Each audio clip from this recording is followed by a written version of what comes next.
नमस्कार दोस्तों, स्वागत है आप सभी का एक बार फिर से। दोस्तों, अगर आप अपनी लाइफ में कुछ नया करना चाहते हैं तो हमारे चैनल को सब्सक्राइब जरूर करिएगा। दोस्तों, रावण को लोग बुराई का प्रतीक मानते हैं और उससे घृणा भी करते हैं। ये बात सच है कि रावण में राक्षस प्रवृत्ति कूट कूट कर भरी हुई थी, लेकिन इसके बावजूद उसकी अच्छाइयों को नकारा नहीं जा सकता है। रावण एक महापंडित था, महाज्ञानी था। रावण में कई अवगुण थे, लेकिन वो एक प्रकांड विद्वान भी था। वेद शास्त्र, ज्योतिष, आयुर्वेद, तंत्र मंत्र आदि ज्ञान का भंडार उसके अंदर भरा हुआ था। अयोध्या के महाराज दशरथ के पुत्र भगवान श्री राम 14 वर्ष के वनवास के लिए वनों में जा रहे थे, तो उनके साथ उनके छोटे भाई लक्ष्मण और उनकी धर्मपत्नी माता सीता भी उनके साथ वनवास के लिए वनों में गए थे। लेकिन जब उनके वापस लौटने में 1 वर्ष शेष था, तो रावण ने छल और चोरी से माता सीता का हरण कर लिया था और उन्हें अपने सोने की लंका में अशोक वाटिका में ले जाकर एक वृक्ष के नीचे स्थापित कर दिया था। ऐसा रावण ने इसलिए किया था क्योंकि रावण को एक स्वर्ग की अप्सरा ने श्राप दिया था। श्राप ये था कि पराई स्त्री के साथ बिना उसकी इच्छा के जबरदस्ती करोगे तो तुम्हारा सर्वनाश हो जाएगा, और इसी श्राप के कारण उसने माता सीता को अशोक वाटिका में एक वृक्ष के नीचे स्थापित कर रखा था और निरंतर ही माता सीता से ये कहता था कि मान जाओ और मुझसे विवाह कर लो। लेकिन माता सीता तो सत्यवती थी। उन्होंने उसी सत्य के कारण ही भगवान श्री राम की भक्ति को नहीं छोड़ा था। उसके बाद भगवान श्री राम और रावण का महायुद्ध हो गया, जिसमें रावण का भगवान श्री राम के हाथों वध हो गया। और जब रावण का अंतिम समय चल रहा था, तो उस समय भगवान श्री राम ने अपने छोटे भाई लक्ष्मण से कहा कि हे लक्ष्मण, ये रावण बड़ा ही विद्वान है, पंडित है, महाज्ञानी है।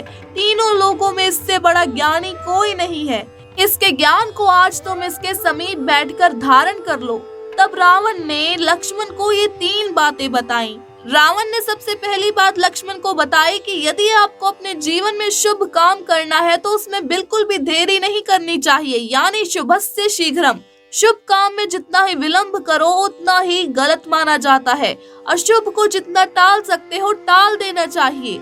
मैं श्री राम को पहचान नहीं सका और उनकी शरण में आने की देरी कर दी, इसी कारण मेरी ये हालत हुई। इसीलिए शुभ काम बिना विचारे ही कर देना चाहिए, और कोई गलत काम या अशुभ काम करना भी है तो उसको बड़े ही सोच विचार करके करना चाहिए। दूसरी बात रावण ने बताई कि अपने शत्रु और दुश्मन को कभी भी कमजोर नहीं समझना चाहिए। अपने शत्रु को कमजोर समझने में मैंने जो गलती की है वो तुम कभी भी अपने जीवन में मत करना, और अपने शत्रु को कभी भी कमजोर मत समझना। तीसरी बात रावण ने लक्ष्मण को बताई थी कि किसी भी व्यक्ति को तुच्छ नहीं समझना चाहिए, क्योंकि जब मैंने ब्रह्मा जी से आशीर्वाद प्राप्त किया था कि मेरी मृत्यु वानर और मानव के अलावा किसी से भी ना हो, यानी कि किसी भी और प्राणी से ना हो, ब्रह्मा जी ने मुझे ये वरदान दे दिया था। मैंने ऐसा इसलिए कहा था क्योंकि मैं मनुष्य और वानर को तुच्छ समझता था। ये मेरी गलती थी, इसी भूल के कारण आज मेरी मृत्यु हो रही है। चौथी बात है, सदैव अपनी शक्ति को अर्जित करते रहना चाहिए।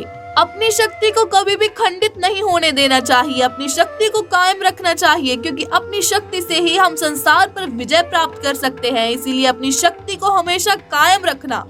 5वीं बात, रावण ने लक्ष्मण को ये बताई कि मनुष्य को नई नई खोज और नए नए आविष्कार अपने जीवन में करते रहने चाहिए।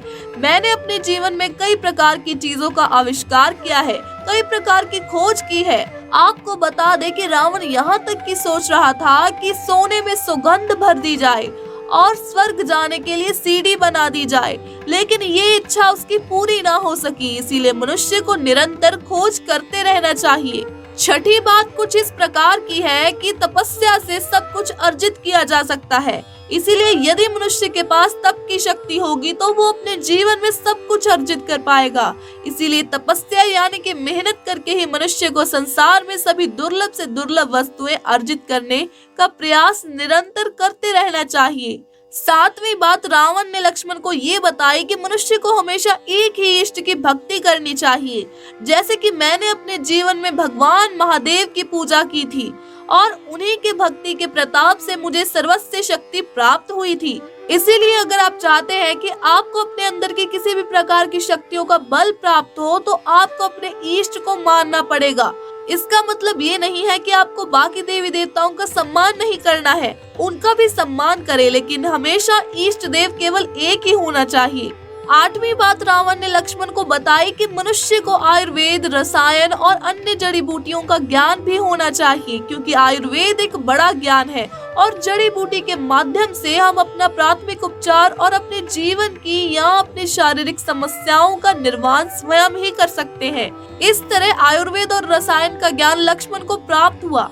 9वीं बात रावण ने ये बताई कि मनुष्य को लगन का पक्का होना चाहिए। यदि मनुष्य ने अपने जीवन में कोई लक्ष्य साध लिया है तो उस मनुष्य को किसी भी परिस्थिति में उस लक्ष्य का पीछा नहीं छोड़ना चाहिए। जिस कार्य को करने का आपने निश्चय कर लिया है, जिस कार्य की मन में लगन लगा ली है, उस कार्य को करने के लिए हमेशा मनुष्य को तत्पर रहना चाहिए।